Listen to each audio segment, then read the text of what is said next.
I am a co-founder of BarnBridge. We don't really have like titles because it's a DAO. We never started a company. There was no like Cayman entity. We set up a DAO and essentially just worked with the seed team to fund it. So there's really 5 co-founders, but basically like there's the development team that built a lot of products at Consensus that people in the community would know if they like use a lot of like Ethereum products. The dev team, I think, took like they took a larger chunk of the long-term governance than me and Troy did, because we're just one people each, and like the dev team has like a larger group of people to take care of. But we decentralized the governance from like the very beginning for BarnBridge, where I really wanted it so that like no singular party could be like a dictator, including me, even though like it was originally my idea.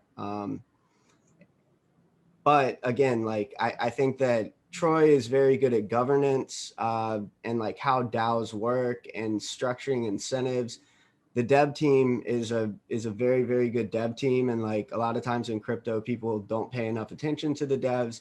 And then there's like me, who got, you know, like everybody involved and a lot of the investors involved.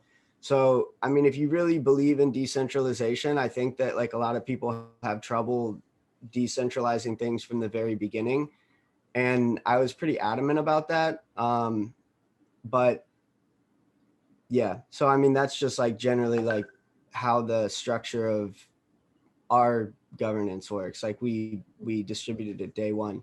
But in terms of like who I am, when I say like I'm a co-founder of BarnBridge, I've worked in the space since late 2016. I really got involved in early 2017. Like I had heard of Bitcoin before, and I have a finance degree, so I mean, a lot of people get mad when I say this, but I never really saw the use case for Bitcoin like super early on, or I probably would have gotten involved in crypto later, just because the concept of decentralization definitely, uh, I, I'm, I would say I'm like a decentralization maximalist. So like I like that aspect of Bitcoin. But I didn't get into crypto per se until I started to understand the concept with Ethereum that you can write like if then statements into money. And so that changed everything for me, right? Like if you can essentially start writing code where, all right, so you have Bitcoin, which is like peer-to-peer cash. And if you think of Ethereum as peer-to-peer cash that behaves a certain way, then that's completely different, right? So you can now go into an agreement with someone and the cash behaves a certain way if the agreement's met or if the agreement isn't met.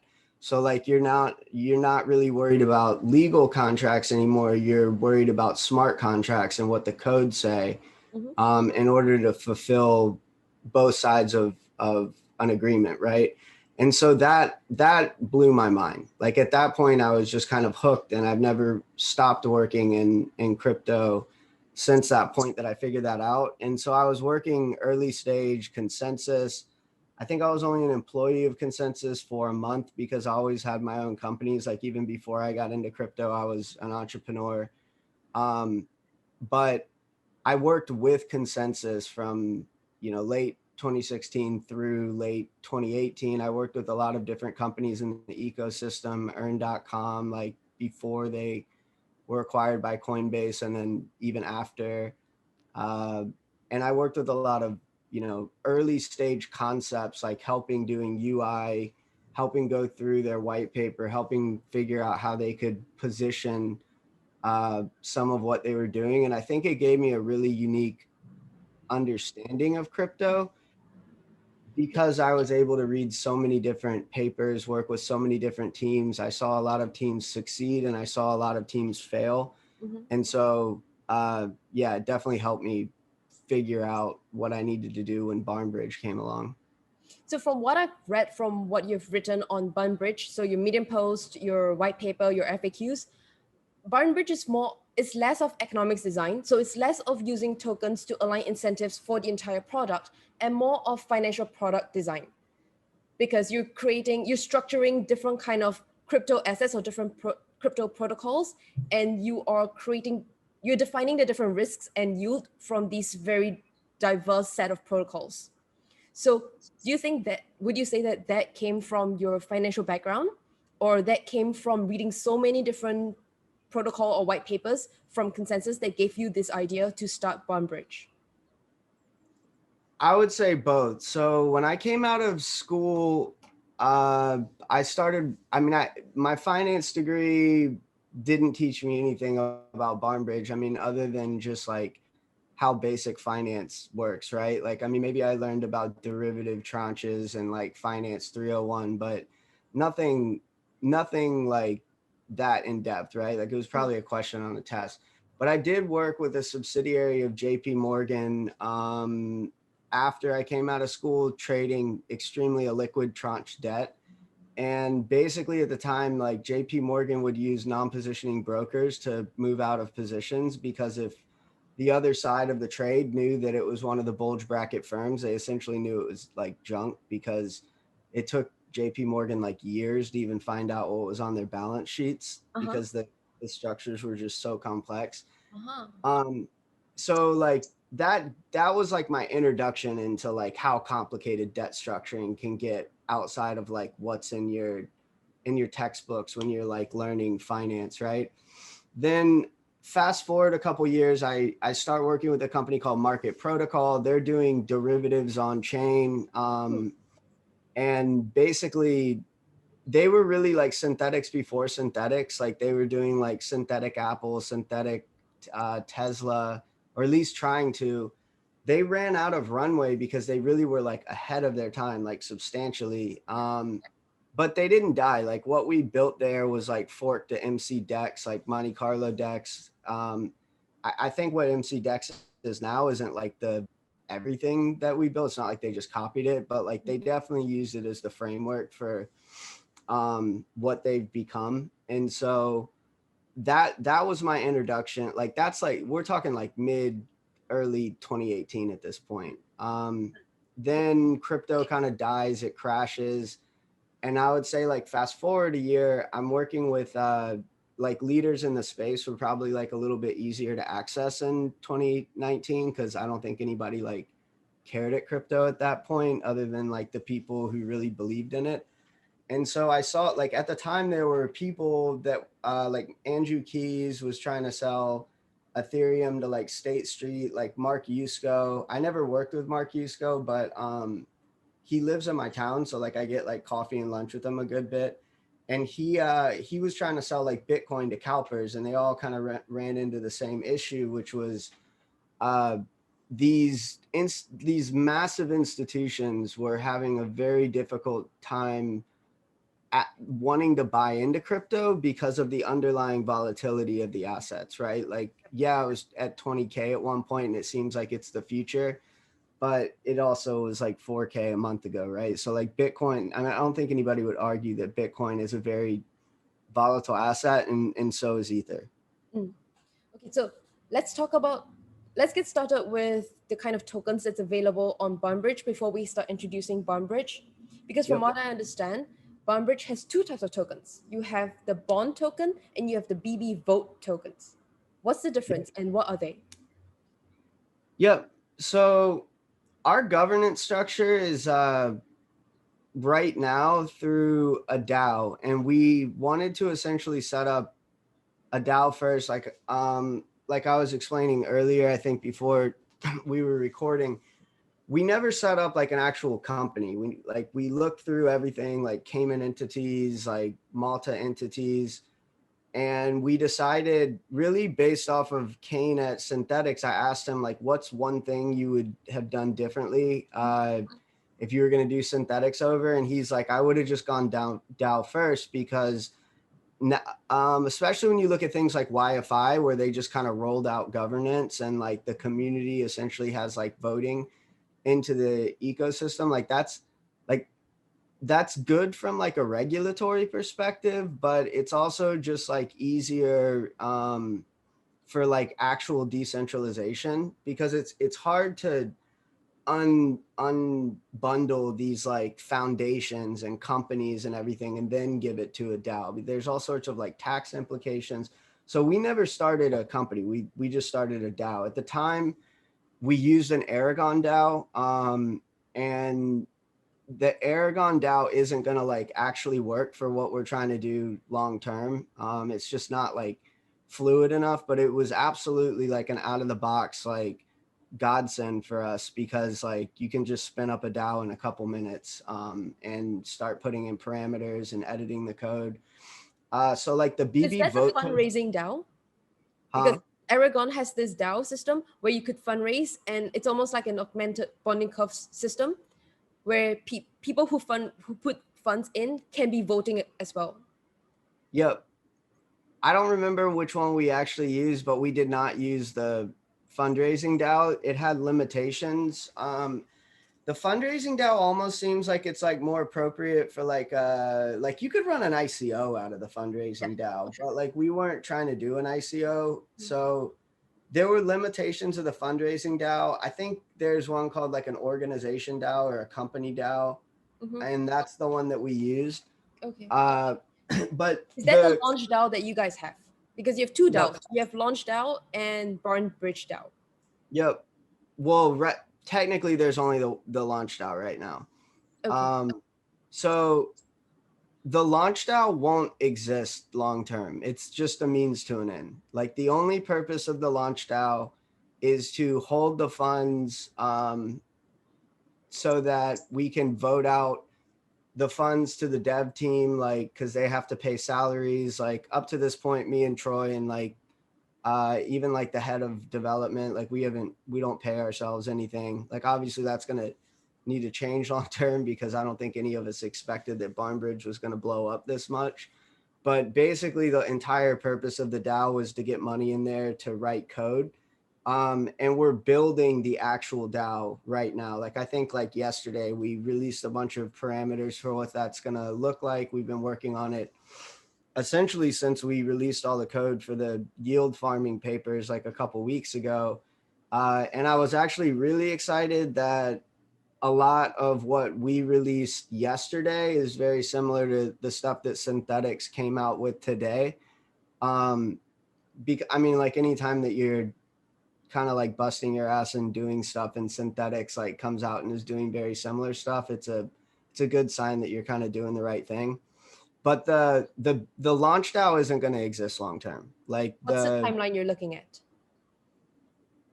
Like Years, months, six, weeks? no, like six, like hopefully in January, Okay. hopefully before January, but like I mean the launch DAO is going to be built in a couple weeks is the easiest way to So the put it. launch DAO is kind of like whatever the co-founders and the initial people are to be voting and allocating the different funds, because you guys know the project well. Until that is a bit more stable, then you move into the BarnBridge DAO, which is where community is governed by community. Yep. Okay. And the launch DAO, I mean, right now it's not a decentralized I mean, it is to a certain extent. Like there's like 12 stakeholders, like a lot of everybody that's involved with it are industry leaders. The actual like bond token though will govern the actual BarnBridge DAO that will release at the same time that the smart yield product does. So like the BB vote tokens aren't going to be they're just, I mean, they'll just be like a token that you were a part of the original BarnBridge DAO, but like or like the original launch DAO, but there won't be any like fees from the platform accruing to the launch DAO. Like once the actual smart yield product is live, and it's like similar to how like Compound and Uniswap are essentially charging like 30 basis points or some amount of like fee accrual mechanism, that's all going to accrue in the actual BarnBridge DAO. The launch DAO will be pointless at that point. It won't have any authority over BarnBridge. Okay, so let's backtrack a bit. What is the bond token and what is the BB vote token? The BB vote token is just the governance token of the launch DAO, and the bond token is the governance token of the BarnBridge DAO. So there won't be a point to the BB vote token or the launch DAO by the time that we launch the BarnBridge DAO. So when people put money in now, do they get bond token or do they get BB vote token? They get bond token. So there's all so who's the holding BB vote token now? What's up? Who's holding the BB vote token? Just us and the seed round founders and so the BB vote token will only exist on the launch DAO, whereas the bond token, which is already distributed to the community, will play a role in the BarnBridge when it's live. Yep. The BB vote token right now really only handles how that seed round is getting like paid out so that we can get to the BarnBridge DAO. Okay, got it. Like there's not actually a point of it long term. Okay. So the bond token is an ERC20 token, but it also is a non-fungible token, which is an ERC721. How does that work? So that's the part where we technically have 3 tokens right now. The ERC 721 does not have anything to do with the BarnBridge DAO. It was essentially a mechanism that I created in order to track early stage participants on the platform, like strong like community members. So a lot of people in crypto are essentially like they're like anonymous frogs, and so as we grow, I think like a lot of like founders, from what I've noticed, will forget, or like when their companies become successful, they'll essentially hit a point where like they no longer need the people that were like super early stage helpers. But like they shouldn't forget like what their contributions were. And like too many people do that. They like get successful and then they're just like too good for everybody else. And so there were a couple of reasons that I created the NFT. I mean, one, we were looking into NFTs for whether or not we would use them in the actual protocol, because like a lot of like the actual like fixed income paying instruments would be like one of one. So were we going to use like an actual like non-fungible token, or were we essentially going to have all of those as like custom ERC20s that are proof of liquidity? And so like as we were doing like deep research into whether like NFTs had a meaningful fit on like the actual BarnBridge protocol, I just started the bond ERC or the bond NFT thing like just for fun. Like I mean it's not just for fun. Like I mean it's similar to like it's just an early stage community tracking mechanism for me, and for the community it's like a badge of honor that like they were involved in the project early, et cetera, et cetera. So the bond ERC20 token, sorry? The actual bond token that manages the BarnBridge DAO and has governance over all of our products forever, right? Like that's the bond ERC20 token. That's what people are farming right now. Okay. Every other token is either just for fun or it's going to be phased out. None of it will actually be used in governance in any capacity on the platform. I mean, there may be a scenario for the bond NFT that I provide some type of retroactive rewards like Uniswap socks, but it's not actually like the Uni token, right? Like it's just basically all these other tokens were a means to an end to get to the bond token, and then that's the only token that you ever have to worry about. Okay, so you have to summarize, you have 3 tokens. You have the bond token, the bond ERC20 token, which is a governance token. You have the BB vote ERC20 token, which is something that you are using to be voting in your initial DAO system for whoever that started early. And then you have the bond 721, which is a bond NFT token. And that is just kind of for fun to try how things work. Yeah, exactly. Okay, got it. Okay, so I think we've got the token stuff out of the way. How does BarnBridge work? Yeah. So going back to like the original conversation that I was having about how like TradFi institutions are very, very like unlikely to add Bitcoin or Ethereum into their portfolios, just like as like the entire like Bitcoin or Ethereum. they don't want to bite off the entire risk curve, right? Like they don't want to essentially buy into these like highly volatile assets.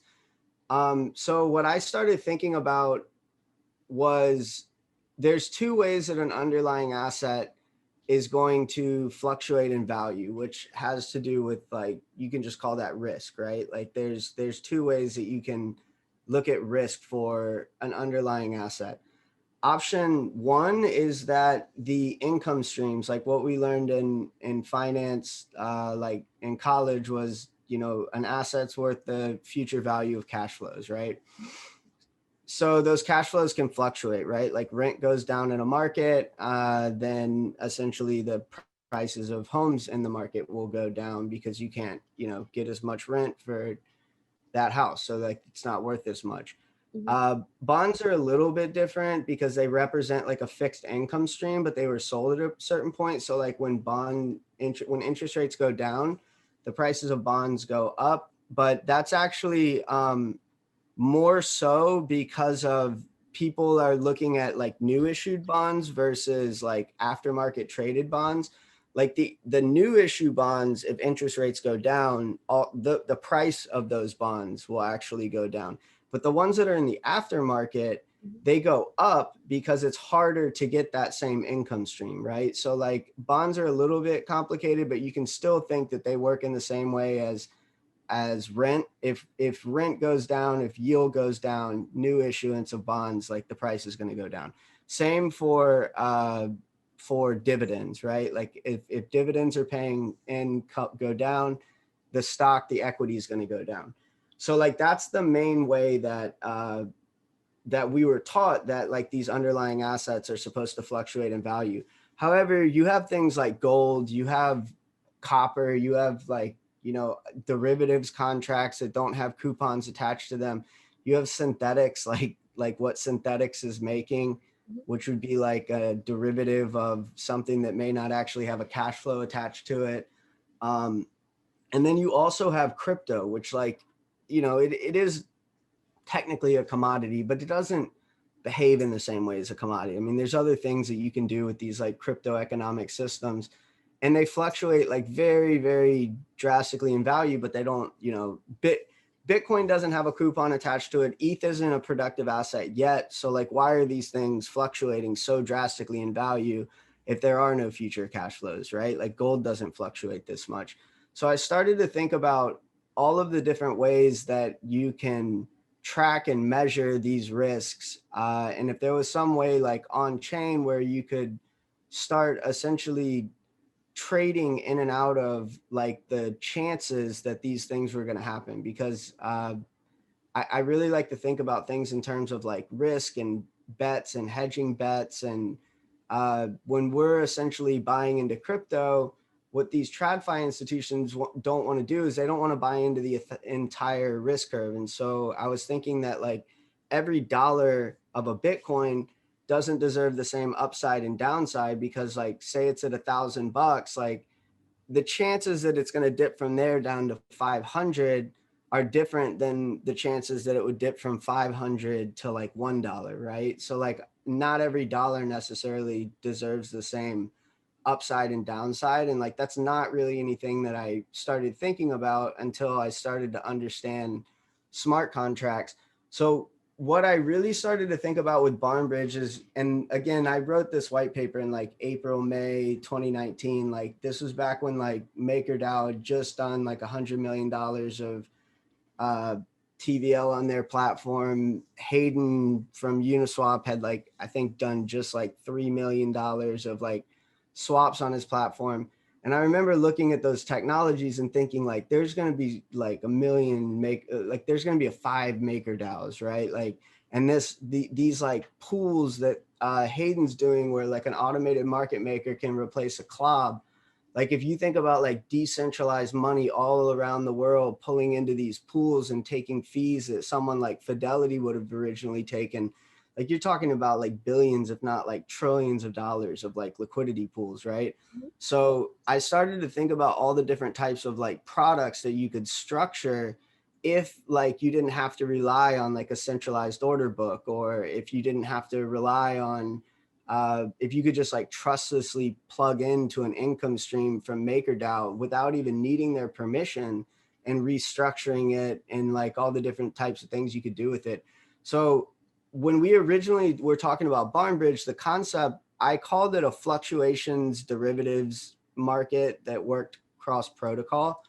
And I don't think anybody really understood what that meant. So I really started to think about like what's the underlying aspect of what we're doing at BarnBridge, and we're tokenizing risk. Like those two original risks that I talked about, the chances that the income stream is going to fluctuate or that the income stream does fluctuate and you make less money, and then the chances that the underlying price of an asset would fluctuate.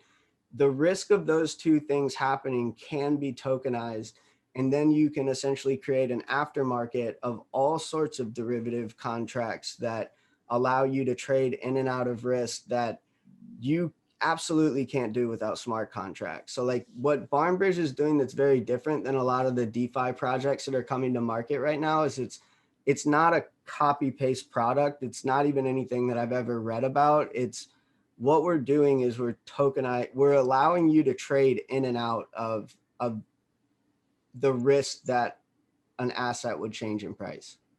Okay, so let me see if, correct me if I'm wrong. So what BarnBridge is doing is to, with Yearn Finance, you have different vaults, right? You can put money into the vaults and you get returns based on how these vaults work. So it could be a DAI vault, and then it goes into, you get returns from there.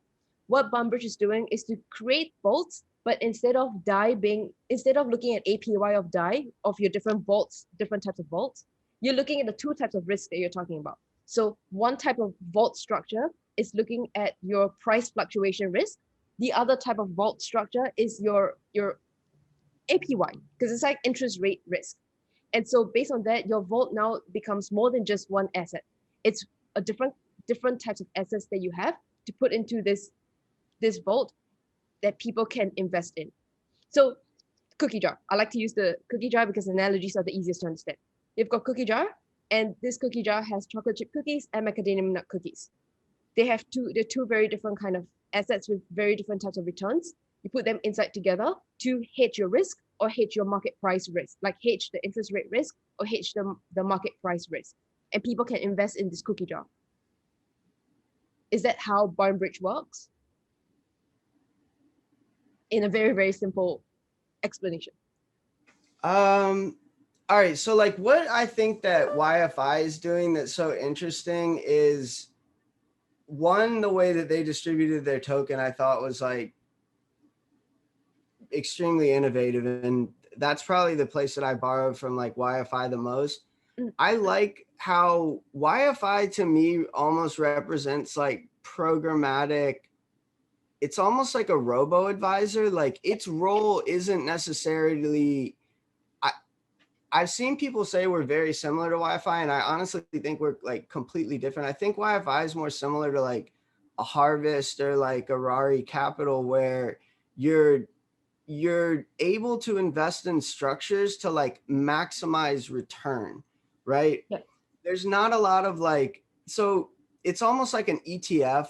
Like you can invest in like a high risk or low risk ETF. So like it's a little bit similar to like tokenizing risk, but you're really almost like investing in different strategies, like in the same way that like when you go and pick an ETF, you can invest in like a Latin American market strategy, or you can be like, I want bonds and out of China. And so I think that they've done like a genius job figuring out how to pull into all of these different pools and like allow people to have more like exposure to things that they wouldn't have been able to do otherwise. And they like represent it in a vault. So you just kind of sit in that vault and you get those returns. And like that's the way YFI works. We would plug into YFI. The way that like you can think about BarnBridge is like we would essentially plug into a YFI. We probably won't early on, just because like early on we need to be most worried about like liquidity, because you need enough liquidity to structure these products. But think about like in this scenario, if YFI was Aave, Mm-hmm. we can plug into Aave with like DAI, right? And DAI on like a 30, 60, 90-day average, you're looking at like a 5 to 9% like variable interest rate. Yep. Well, YFI, all of their interest rates are variable too. Like one day the pool that you're investing in maybe, I mean, they have crazy returns on YFI, right? Like, so some days they're absurd, some days they're not. Like in traditional finance, you're not really uh investing in like they're like variable like annuities essentially, Mm-hmm. like they last forever. There's not like fixed income. And I think Wi-Fi will come up with that. I think like Aave will essentially come up with that, like the ability to have like fixed income. What BarnBridge is doing is very, very different than that. We're essentially taking income streams from like Wi-Fi, and then we're essentially restructuring them into various tranches. So like to start, we're just going to have like high risk and low risk, or you can think of it as, some people call that senior debt, some people call it junior debt. There's also mezzanine debt, which you can start to do extremely cool things with, but like we won't get there just because it's complicated for this conversation. But we're essentially just taking the income streams from something like Aave, YFI, Rari Capital. We could integrate with Harvest. And we're essentially saying, we're going to now take this like variable income stream and we're going to restructure the risk in ways that ensures a fixed coupon, but then also if interest rates go up, will also the fixed coupon doesn't get an uptick uh, in the interest that would come in, right? Like some people just want to lock in a rate. So Exactly. like I would like to go on YFI and just like lock in a high rate of fixed interest, right? And then other people are just going to want to say like this big yield farming's coming. A lot of people are going to start using YFI. They want to take a bet that the interest rates are going to go up. Like you can't currently do that in crypto. And even if they make fixed streams in crypto on something like YFI or Aave, then what I'm going to do is I'm just going to take in that fixed stream and then I'm going to restructure all of that risk, right? Like, Okay. so we're basically not taking any money and putting it to work with like complex strategies like YFI or Rari.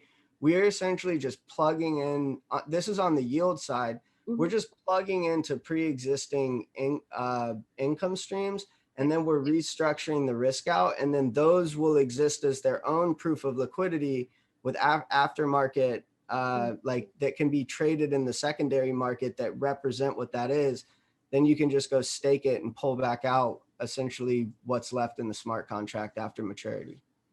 Okay. So let's see if I got this right now. What we have in the existing DeFi system, we have like YFI, we have Compound, we have Aave. They have variable interest rates. So when I put my money in, I have an idea of what returns I'm taking, but it changes day to day. What BarnBridge is doing is I put my money in and I know that at every week I will get X amount of money back. So it's a fixed income. And what BarnBridge does at the back end is whatever way you're going to allocate your capital to ensure that you get your fixed weekly returns. Yeah, but there's also going to be variable returns. It's basically just allowing you to move into various parts of the risk curve and have a representation of that risk that you can then go trade. Because like the risk is that people think of risk as loss, but risk is also like upside, right? Like you can also like have the reward side of risk. So it's just a tokenized risk reward component that, and this is just one example of like of the ways that you can use this technology that I think a lot of the market has really looked into, because they've been like, well, we want this like fixed income aspect in crypto. Like we want the CDO component in crypto because it's way more efficient than what like happened in 2008. If there were CDOs in 2008 that were run on distributed ledger technology, there would have never been a financial crisis. But more so what I'm saying is that one use case of this concept of being able to tokenize risk is being able to like somewhat easily introduce fixed income, and then also allow you to bet on the chances that interest rates would go up. So you essentially exist in a singular pool. You sell off and you're the junior tranche, you're the high risk tranche. You sell off your risk to the senior tranche. So then if interest rates go up, the senior tranche that bought that risk from you is not getting the upside. They're already locked in, right? Like Okay. they bought that fixed upside that caps at maybe 2%, right? Okay, so before we dive deeper into understanding what you've mentioned just now, what is a tranche? So I use that term in a way that probably isn't completely accurate because there's not like a word for on the smart alpha side. Like there's two products, like there we call it smart yield and smart alpha. Smart yield, and it stands for structured market adjusted risk tranches. Tranches are like buckets of a whole bunch of assets, like after they've been cut up. So like you basically take like a box or like a cookie jar in your scenario, and you put like a home in the cookie jar. You put like that's paying like rent. You put a whole bunch of like dividends, paying equities in a cookie jar, right? You can put like all sorts of assets in this cookie jar, and then you can essentially like structure out the cookie jar in terms of risk and then sell it out accordingly and be like, this bucket of assets in the cookie jar are low risk, these ones are medium risk, these ones are high risk. So like when you take this like cookie jar of all sorts of different cookies and then you cut it into three parts, those three parts are called a tranche. It's like a representation of uh, risk in a basket of assets. Oh, But that exists for yield, like in TradFi. Like the tranches are essentially like they exist in MBS.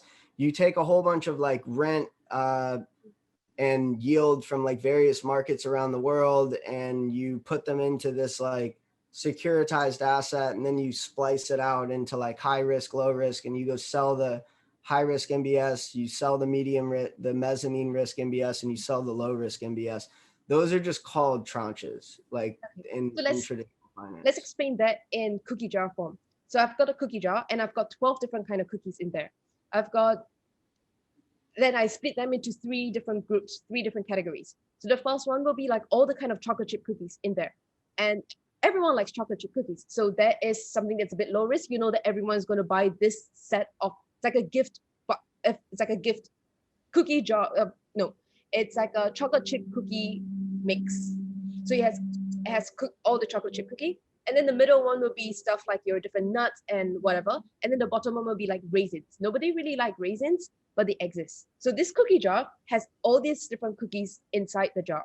Now I'm just splitting this jar into stuff that everyone likes, stuff that in general people in general are okay with it, and then stuff that nobody really likes.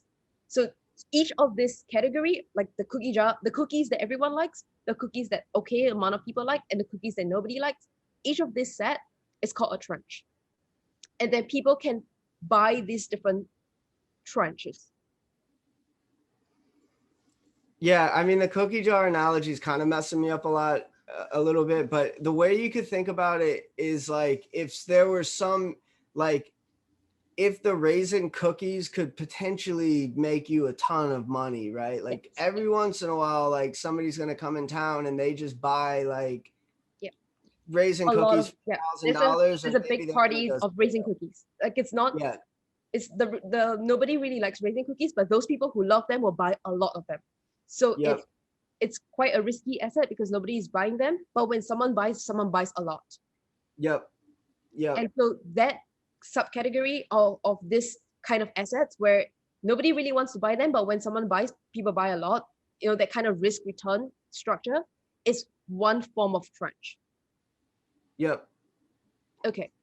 So you mentioned that you have two types of financial products in BarnBridge. The first one is to mitigate interest rate volatility, and the second one is to mitigate price exposure. Do And you understand the interest rate volatility one though before I go on? Because I feel like mm, if it doesn't make sense, then people watching this won't get it either. exactly. So I want to go deeper into, because we have two things, right? We have the interest rate volatility risk mitigation, and the price exposure risk mitigation. So let's dive a little bit deeper into the interest rate risk mitigation. So firstly, where does interest rate comes from? And secondly, where does the volatility comes from? Just to be clear, we have only been talking about the interest rate one Yes. so far. So, and it doesn't have to be an interest rate. It could be a dividend. It could be rent if people fractionalize real estate. It can be right now in the ecosystem, all of the yield is primarily coming from at least downstream, like lending fees to traders. So like Aave, Compound, MakerDAO, they're lending money to traders. And that's where the yield in the ecosystem is coming from. The other place that yield is coming from is what BarnBridge is doing right now, which is yield farming. You're essentially distributing governance tokens, and people think that these governance tokens are going to have some type of value long term, and they have value at the day that they begin trading. So like on basically 24 hours from now, the bond token is going to be distributed to the ecosystem. There will be price discovery, and people put $200 million into that contract chasing after 32,000 bond tokens. Well, there's essentially going to be like an APY, or like an annualized percentage of yield that helps you decide what your return on investment was for letting that money essentially sit in that pool.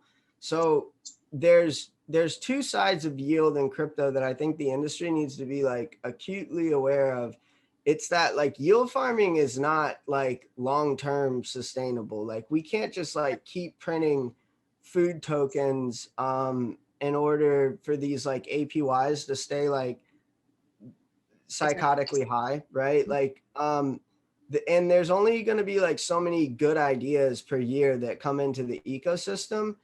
So though there will be valuable governance that comes into the ecosystem, and people will make a lot of money, but I think it will more be like retroactively looking, where like the APY on like the day of launch is like far, far lower than like the long-term look at what APY would have been in that scenario.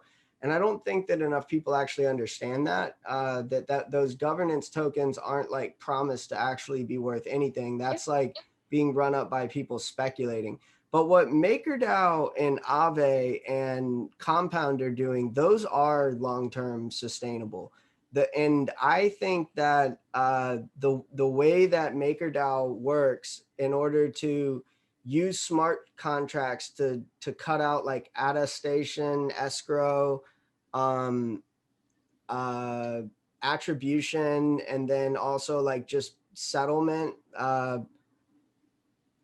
that cuts out so much like middlemen and like just so much paperwork at the end of the day, that if you can assume that like smart contracts make just like a simple loan like 5 basis points more efficient, every single loan in the entire world long term will run on chain, unless like a superior technology comes out, because like working capital will chase higher yields.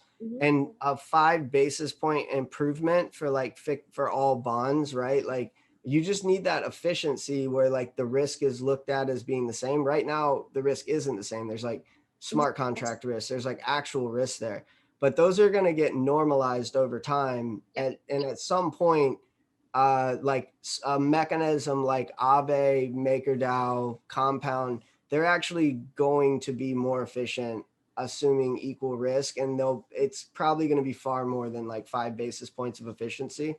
And so you start moving like traditional things on chain, like BlockFi. The reason their interest rates are high is like they're in like TradFi lending, right? Like you start moving mortgages on chain, you start moving like I'm going to corporate. pause you for there right now because we're going into something very complicated. Let's pull back a little bit to what you have right now. So in smart yield bond, you're basically looking at mitigating your interest rate volatility risk. And you're getting, as you mentioned, you're getting interest rates from two areas. One is the lending markets that's available on Aave Compound Maker. And the other interest rate that you're talking about is all these governance token being traded in secondary market and having interest rate returns on them. Is Yep. that what you're saying? Yep.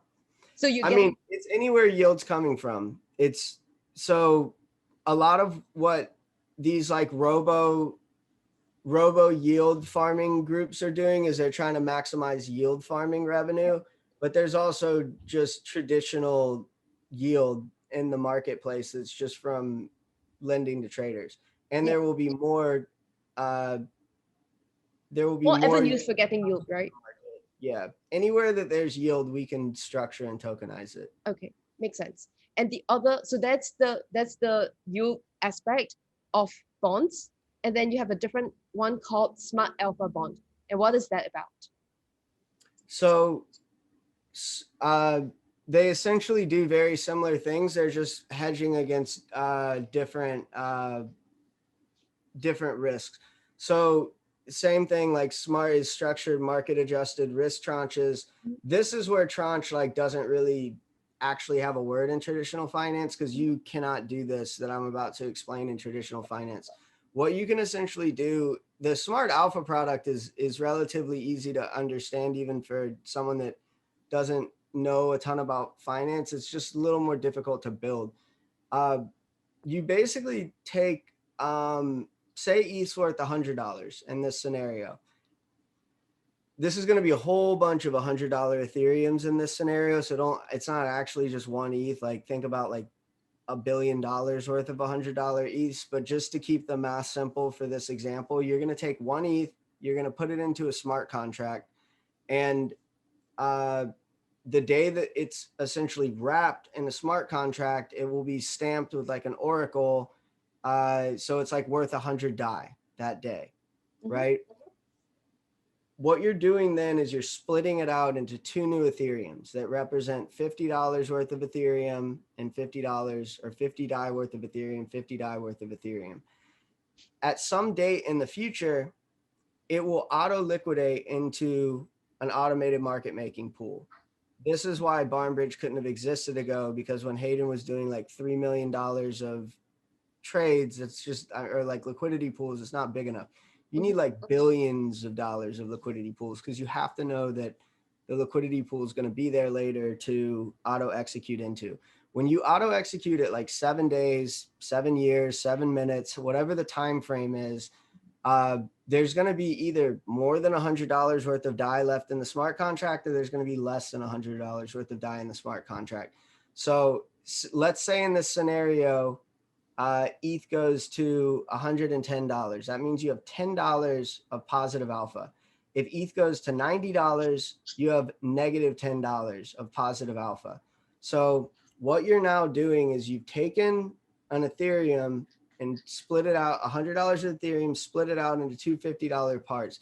What you can do is you can program that smart contract to say, this one represents 30% of the upside and downside volatility. This one represents 70% of the upside and downside volatility. So at the day that it auto executes into that pool, at any point in the future, you can go stake it back into the smart contract and either take back $57 for the high risk ETH, $53 for the low risk ETH. If it went down, you're essentially losing $7, you're losing $3. So what you've now done is you've created a new asset as a proof of liquidity of low risk ETH and high risk ETH that trades as its own thing, that can then go and be used on like Aave or other places to represent like collateral. They can be used in yield pools. They can be borrowed, lent. So you've basically taken the risk that ETH would go up and down, and you've tokenized it in this scenario, giving a low risk entry point, high risk entry point. And then you can do that if, assuming synthetics works out, you can do it with like synthetic Tesla, synthetic Apple. You can take the Smart Alpha products and tokenize those into low and high risk. So like that's probably what I would do with YFI, for instance, is I would take those tokens that represent going after these high risk yield farming pools, and I'd split and structure the risk out there, and then you can resell that. So I could buy into a low risk tranche of like a YFI pool. So I'm trying to wrap my head around that. It's very interesting, and if I could, let's see if my explanation would work. Let's use cookies again. I don't know if this analogy will work, but let's see. So in cookies, to make a chocolate chip cookie, you need two main ingredients. You need the chocolate chips, and then you need the cookie, like the cookie dough. And basically these two makes the same asset. Like together they come to create a chocolate chip cookie.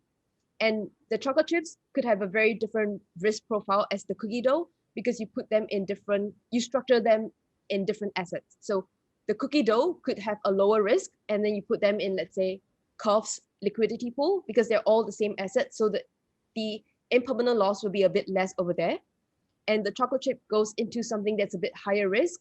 So let's say, I don't know, like the doodle market maker. Have you heard of them? Yeah. So they do like proactive market maker. So at the end of the day, they still come together to create the chocolate chip cookie, but you allocate them, you split them differently, and then you put them in different products to have different kind of risk exposure to their pricing at the end of the day. Because these products at the back end that nobody sees are constantly being traded by high frequency traders, arbitragers, people doing exchange. And so, are you talking about like the LP reward token? Like in like our case, you can essentially take like when you like, so tomorrow there will be like pool 2 that opens. It's essentially like the representation of like your liquidity reward for like the USDC bond pool. You get like the LP USDC bond uni token. Is that what no. So okay, let's stick to, I've got 100 USDC. Now I can split 100 USDC into 50 USDC goes into Curve's liquidity pool to be a liquidity provider, and my 50 USDC sits in that pool. My other 50 USDC goes into something like Doodle and sits in the liquidity pool. And me putting the money there, now instead of putting that 100 USDC into Uniswap's liquidity pool, I give 100 USDC to you, and you help me to split it into these two different market makers, like automated market makers. And what that wouldn't be how this, that would be more similar to what YFI is doing. This would basically, what this would do is like, if you were going to use USDC in this product, you're pegging it against something else. So you could peg like USDC to DAI and split it into a chance of it fluctuating to create like a super low risk asset. But like you're not doing anything with this token, these proofs of alpha risk after they're done. Like we're not actually, the function of it is just to auto liquidate into a pool. The only thing that you're hedging against is the chance that an asset will change in price against another asset. Okay, so let's take an example. Let's say I give you 100 DAI into your Smart Alpha bond, and I'm looking at a 70% risk, like a 70-30 risk profile. Is that something that you have? Well, it would be like DAI to another asset. So like what you're doing is you're basically taking DAI and you're saying that it would appreciate or depreciate to another asset, like ETH, for instance. So, or okay, like YFI. Maybe can you say an example of what is a Smart Alpha bond? Like one of the Smart Alpha bonds that you have. So ETH DAI would be an example. Like that's the scenario where you have like $100 worth of ETH. It's gonna at some point auto liquidate into a pool, and there's gonna be more or less than $100 worth of DAI left in that pool. So in that bond, do I only provide ETH into that bond, or do I have to provide ETH and DAI into that bond? You only provide ETH into the bond. So when I provide ETH into the bond, it will automatically liquidate into DAI? Yep. Why don't I just give you DAI instead? And which side of the tranche? So you have an ETH DAI bond, right? Yep. So step 1, you have an ETH DAI bond. Step 2 is I give you ETH, and I give you ETH to contribute to the bond. Step 3 is that you take that ETH and you liquidate that into DAI. Yeah. And step 4 is?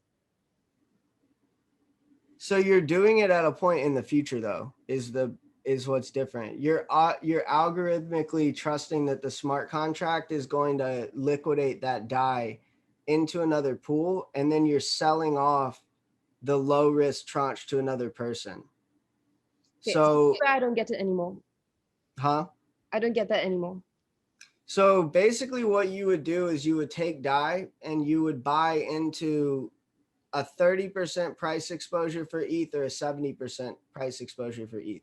So you take 50 DAI and you either buy a $50 ETH tranche that represents 30% of the upside and 30% of the downside of the entire $100 ETH, or you're buying into the higher risk tranche that represents 70% of the upside and 70% of the downside of the $100 ETH.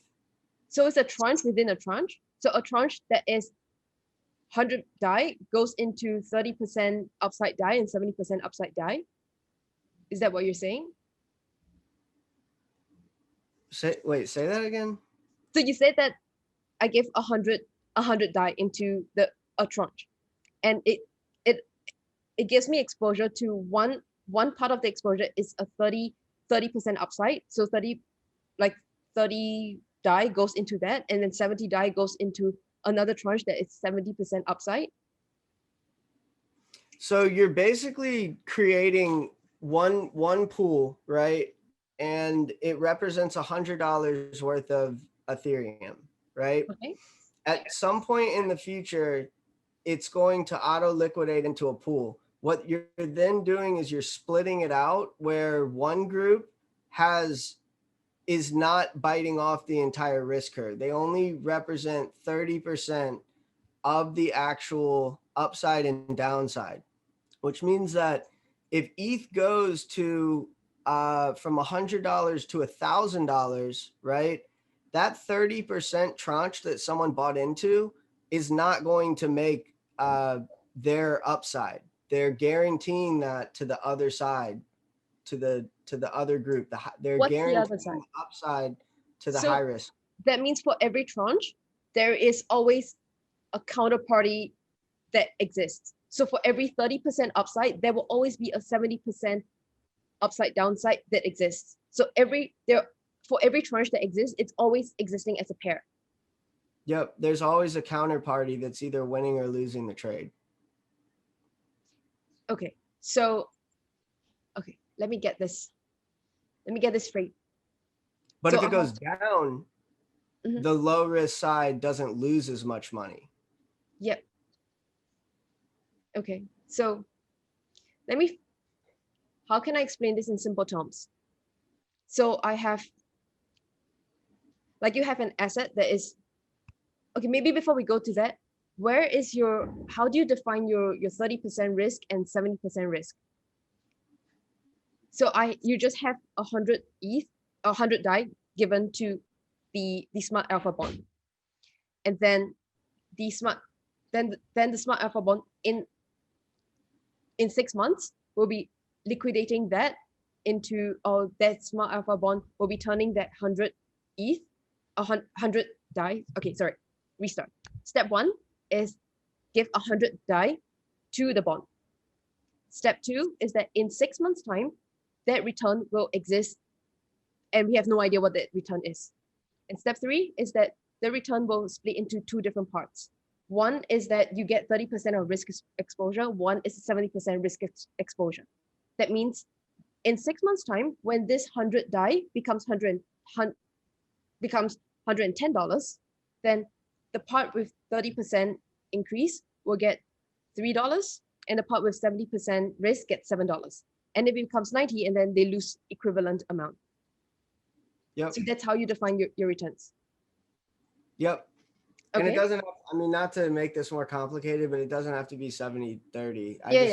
It depends on whatever risk that people are comfortable with. Okay, Yep. so now my question is, where do you get the returns from? just by trading or just by saying that The in six returns months are time? just an alpha. It's just the fluctuation of market price from ETH to DAI. So basically, the return in this isn't, there's no yield attached to it. Okay. Basically, like when Bitcoin goes from $10,000 to $5,000, we're pricing that in dollars, right? So there's negative $5,000 of alpha. You took Mhm. a negative 50% alpha return. So your If price it went to exposure is spot 1,000, price. So your price huh? exposure is spot price in secondary market. That's how you define the price in step one. You know, step one, we say that I give you 100 DAI. In 6 months' time, I want to know what the return is. So in 6 months' time, you turn that DAI into whatever, and you check or you take that, you buy another asset during the 6 months, and then you get into, then you find out what the return is in 6 months. And if you're in the 30% risk, then you get 30% of the upside or 30% of the downside. If you're in the 70% tranche or the whatever stuff, then you get 70% upside or 70% downside. Yep. Okay, got it. So basically, all you're hedging against in that scenario is market price fluctuations. In the original one, you're Okay. hedging against yield, right? You're like changes in yield. In this scenario, you're hedging against the chance that that asset will move in price without even having to worry about yield. Okay, got it. So now comes the question, why do you need people to contribute to the pool initially? Because all the risks are available, all the variable interest rates and all the fixed interest rate calculation in terms of interest rate volatility are available. And for the price exposure, you can't define any of the prices anyway. So why do you need people to contribute to the pool initially? Why can't you just calculate the different risk and prices that's available right now to create this bond stuff? I don't know if I completely understand your question. Like why you cuz you are you asking why you need liquidity versus just like creating it as an oracle system? No. So right now you guys got funds, right? You guys got funds into the protocol. And from what I've read in the white paper, it's that firstly, you have funds in the protocol. First step is to have funds in the protocol. Second step is to use these funds to look at the different kind of allocation, risk return allocation mechanism. And then the third step is to look to structure these risk return mechanisms, and then other people can be purchasing these different tranches. Is that how So you're working right you're now? asking about the money that's in the pool right now? Kind of. Okay, so the first step is people putting money into the pool. Second step is with the money in the pool, you start creating this different kind of bonds.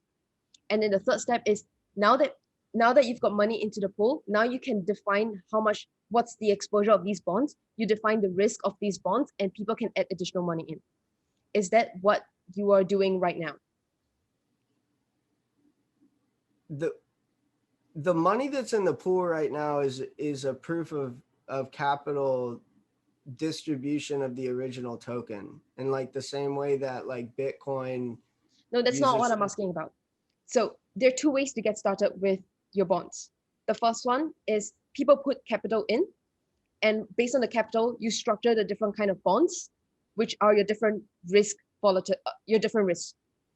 The second step is that you create these different bonds that exist and define the risk, then people put money in.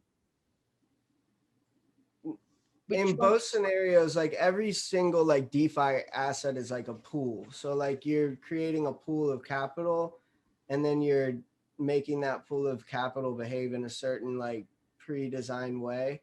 So you're What do you mean by basically, you make the pool defined in a pre-designed way? Because you can define that as a 30% risk. You 30% risk. You structure that as a 30% risk.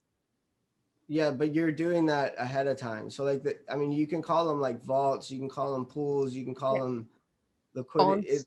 Everything everything in DeFi is essentially pools of capital that are behaving in a way that they were programmed to behave.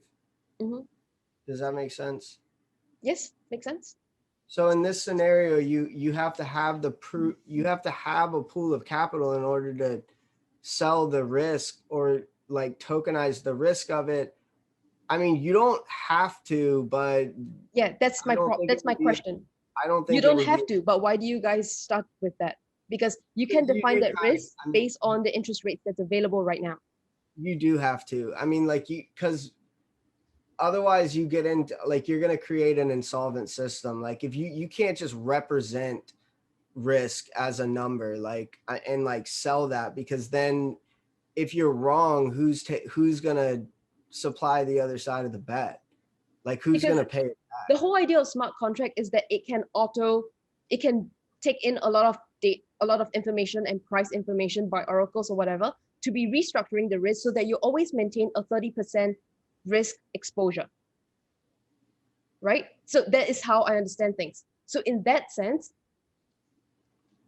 is your smart contract doing that? So it always aggregates price information by oracles to for this bond to have a 30% risk structure.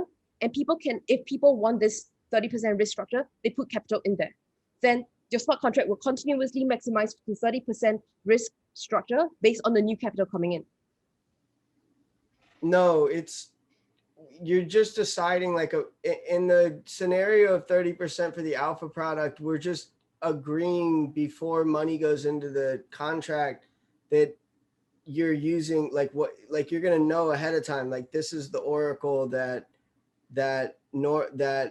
normalizes all of this. Like this is the oracle that we're essentially using um, in order to determine what the price was at the day that it was like wrapped. But like we're not like constantly updating like oracle price fees in the alpha product. All we're doing is stamping it on day one with an oracle, and then we're saying this is what comes out of it. So like our reliance on oracles is is more so to determine, it's probably more so on the yield side of things than it is on the alpha side of things. On the yield side of things, we need to essentially to determine what the rate of interest was when someone bought into the pool so that we can calculate their return. But there is going to be an actual return in all of these scenarios. Like they're not just they're tokenized representations of real risk, not like tokenized representations of like what risk is in the ecosystem. I don't think that would work because there wouldn't be, the system would blow up. Like if you basically take a side of a bet Mhm. and there isn't someone on the other side to pay it back, like yeah, you won the bet, but like does it really matter because you didn't get paid? Okay, so for let's talk about the smart yield bond. The smart yield bond is to look at what kind of fixed, almost like a, let's look at smart yield bond as a fixed income structure product. So if I put money into the smart yield bond and I want to get $10 every month, then you could structure it that way. So and that exists in the traditional finance anyway. So the cool thing about decentralized finance is that you've got smart contracts at the back of behind the scenes doing all these structuring of products, which can be very cool, which is very powerful and a big efficiency plus point compared to traditional finance, because with traditional finance, it's more static.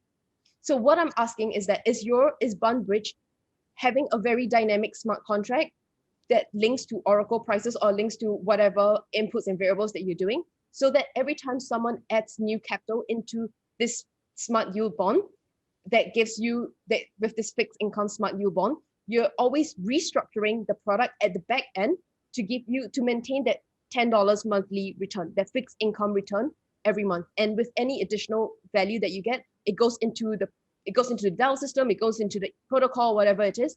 But at least it constantly restructures at the back end, done by smart contracts and oracles to give you that fixed income stream. Is that what you guys are doing?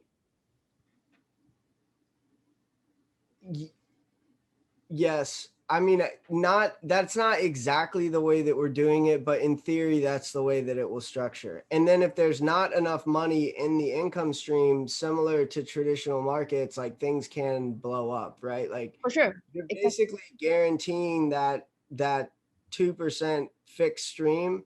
But if like Aave stops paying that for a long enough period of time, like the variable pool will blow up, right? Like, Yes, for sure. so, but yeah, I mean, the way you described it in general theory is how the product works. The details, not 100%, but like close enough. So right now you guys are static, right? Right now your smart contract defines how you're going to allocate your different products based on the capital that you have right now to define the risk exposure, and people just accept that, you know, if I want this risk exposure, that's where my capital is going to go. So it's static right now. Because what you guys are doing is structuring products. So the whole idea of structuring products is structuring how you're going to divide your capital into the different risk categories. There are two ways. Mm-hmm. When this thing starts, like, just to keep this like very simple, there's a lot of different ways that we can like structure these products. Like, we're just going to start with like high risk and low risk, Yep. which in the yield scenario is variable and fixed. There also could be a mezzanine tranche that does all sorts of interesting things on like how one side is paid back to another.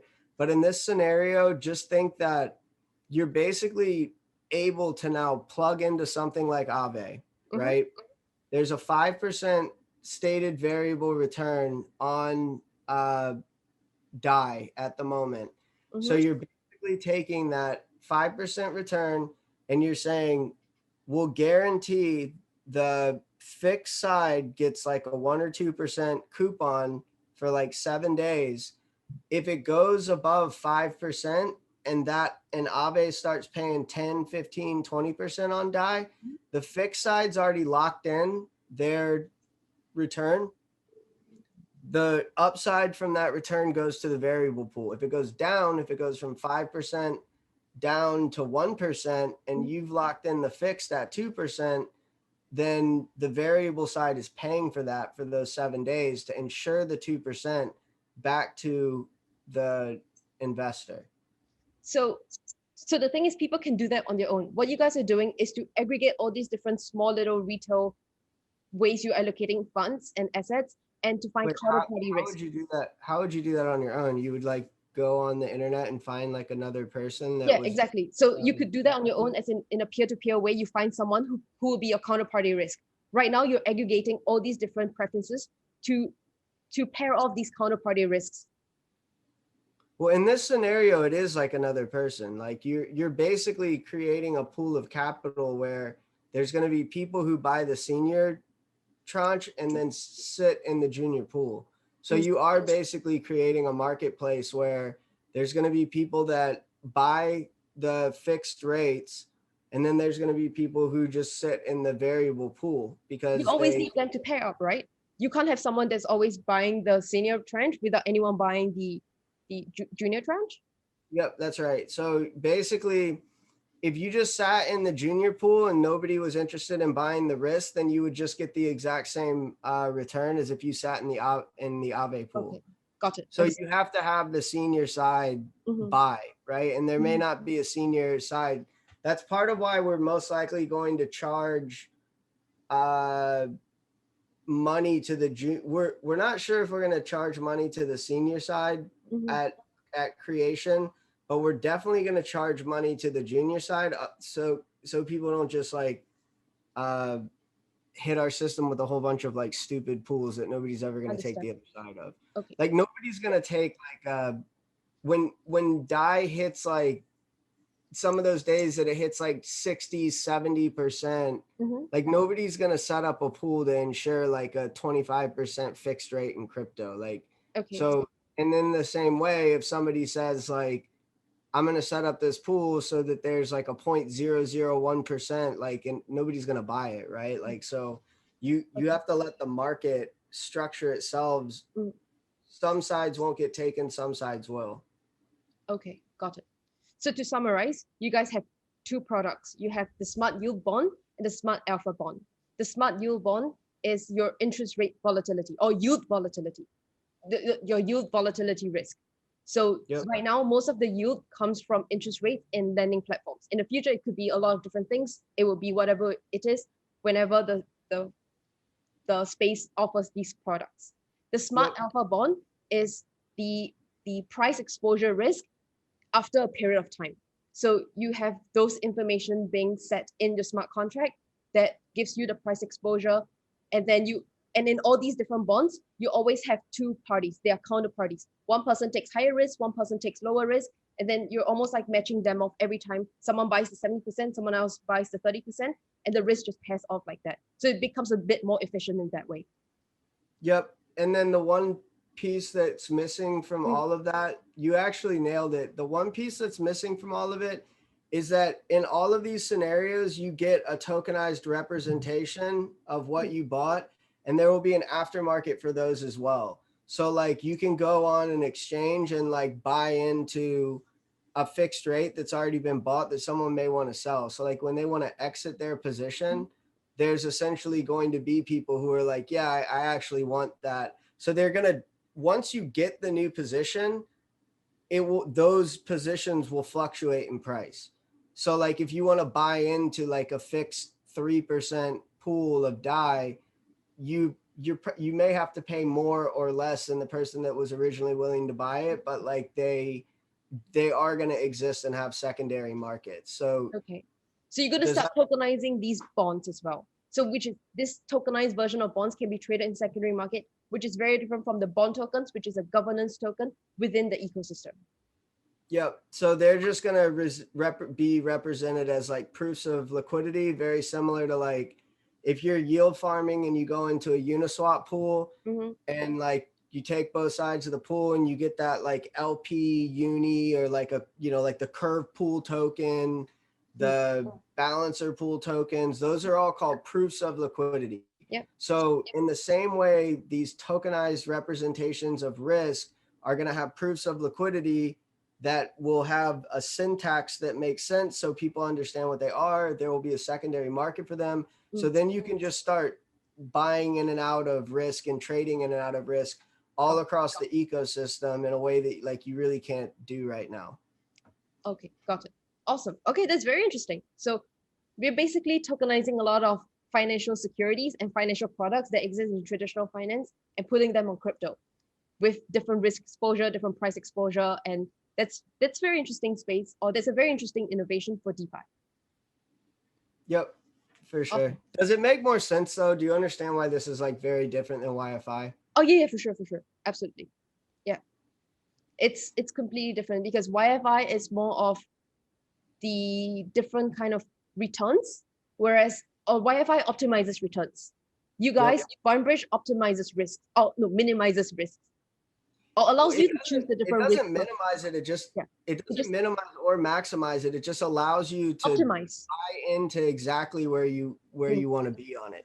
So As, like if I want to maximize my risk, I could go into the riskiest YFI pool, but maybe I like what that riskiest YFI pool is doing. I don't want to buy into the whole risk curve, right? Like I just kind of want to guarantee a high rate of return in that and go focus on other things that day. So like it's not necessarily, we don't really care what the returns are in the market. We're just it's just your risk exposure that you care about. So YFI cares about returns, and then you guys care about your risk exposure, which is very important because the market is so volatile. Yep, exactly. Awesome.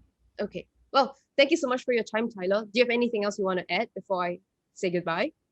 I would just say to anybody listening to this, if it's still confusing to you, understand that like if Hayden got on a call and tried to explain how an automated market maker versus a cloud works, that's also very complicated. The easiest way to think about this though is that we'll have an interface like Aave or like Zapper that basically just says like, or Zapper will do this for us, and it just says like high risk, like pool, like low risk pool. And then same, like if you can envision like signing into like a Coinbase or Binance and buying a low risk Ethereum or a high risk Ethereum, the interface is what's going to make this easy. Like the actual back end technology is complicated on all of these things.